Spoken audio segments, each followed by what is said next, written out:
Arunima Sinha, a story of unbreakable courage. कुछ लोग मुश्किलों का इंतज़ार नहीं करते, मुश्किलें उन्हें खुद तलाश लेती हैं।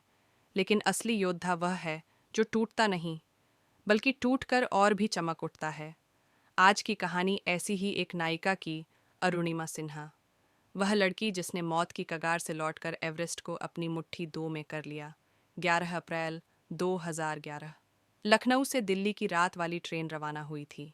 डिब्बे में कुछ यात्री सो रहे थे, कुछ खिड़की से बाहर झांक रहे थे और कुछ अपनी मंजिलों के सपनों में खोए हुए थे। अरुणिमा भी उन्हीं में से एक थीं, एक राष्ट्रीय स्तर की वॉलीबॉल खिलाड़ी, सपनों से भरी और जीवन को नई दिशा देने के सफर पर।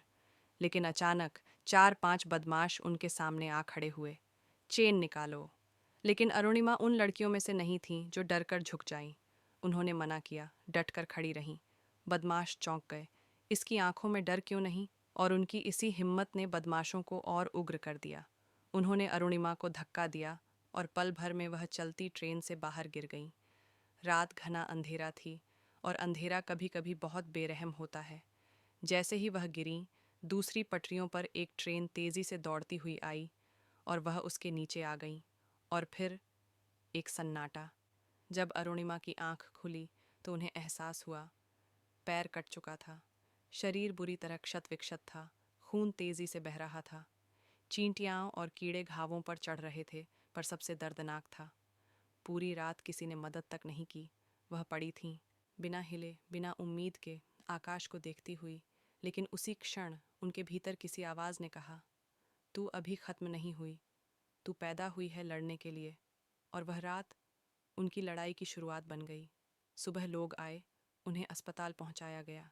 एम्स के डॉक्टरों ने कहा, कृत्रिम पैर के साथ चलना सीखने में सालों लगेंगे। लोग कहते रहे, अब खेल खत्म, अब क्या कर पाएगी, अब तो जीवन बर्बाद हो गया। लेकिन अरुणिमा के भीतर कहीं आग जल चुकी थी।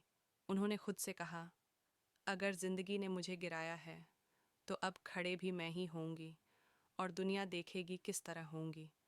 अस्पताल के बिस्तर पर ही उन्होंने एक फैसला लिया, एक ऐसा फैसला जिसे सुनकर दुनिया दंग रह गई। मैं माउंट एवरेस्ट चढ़ूंगी। लोग हंसे, कुछ बोले पागलपन है, कुछ बोले शरीर नहीं दिमाग चल रहा है। लेकिन एक शख्स थी जिन्हें अरुणिमा का जुनून समझ आया, बछेंद्री पाल, पहली भारतीय महिला जिन्होंने एवरेस्ट फतह किया था। जब अरुणिमा ने अपने सपने के बारे में बताया, बछेंद्री पाल की आंखें नम हो गईं।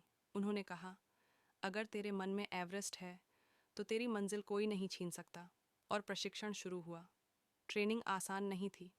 कृत्रिम पैर बर्फ में धंस जाता, टूट जाता, दर्द होता, खून निकलता। लेकिन अरुणिमा नहीं रुकती। हर कदम, हर सांस, हर रात उन्हें याद दिलाती थी, तुझे हार मानने के लिए नहीं छोड़ा उस रात ने, तुझे चमकने के लिए छोड़ा है। जब टीम बेस कैंप पहुंची, तब अरुणिमा को समझ आया कि एवरेस्ट कोई पहाड़ नहीं, एक परीक्षा है।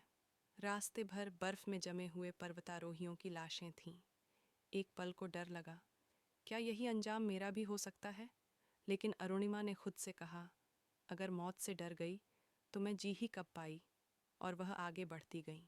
ऊंचाई बढ़ने के साथ ऑक्सीजन कम होने लगा। शेरपा ने कहा, रुक जाओ, वरना जान खतरे में पड़ जाएगी। लेकिन अरुणिमा ने सीने पर हाथ रखा और बोली, मैं यहाँ तक सिर्फ सफ़र करने नहीं आई, मैं यहाँ अपनी जीत लिखने आई हूँ। और वह चढ़ती रही। हवा रुक रही थी, शरीर थक रहा था, पर हौसला नहीं टूट रहा था। 21 मई 2013 सुबह की ठंड हवा में अरुणिमा सिन्हा माउंट एवरेस्ट के शिखर पर खड़ी थीं। उनका चेहरा ठंड से नीला था, लेकिन आंखों में आग थी। उन्होंने तिरंगा उठाया और दुनिया को संदेश दिया, शरीर नहीं, इंसान का हौसला विकलांग या सक्षम बनाता है। अरुणिमा ने साबित कर दिया, गिरना कोई कमजोरी नहीं, हार मान लेना कमजोरी है, दर्द कोई बहाना नहीं। सपने ताकत बन सकते हैं और इंसान वह सब कर सकता है जो वह सच में करना चाहता है। उनकी कहानी हर उस इंसान के लिए है जो कभी टूटा है, हार मान चुका है, संघर्ष में है। क्योंकि अरुणिमा कहती हैं, मैं जीत गई क्योंकि मैंने हार मानने से इनकार कर दिया।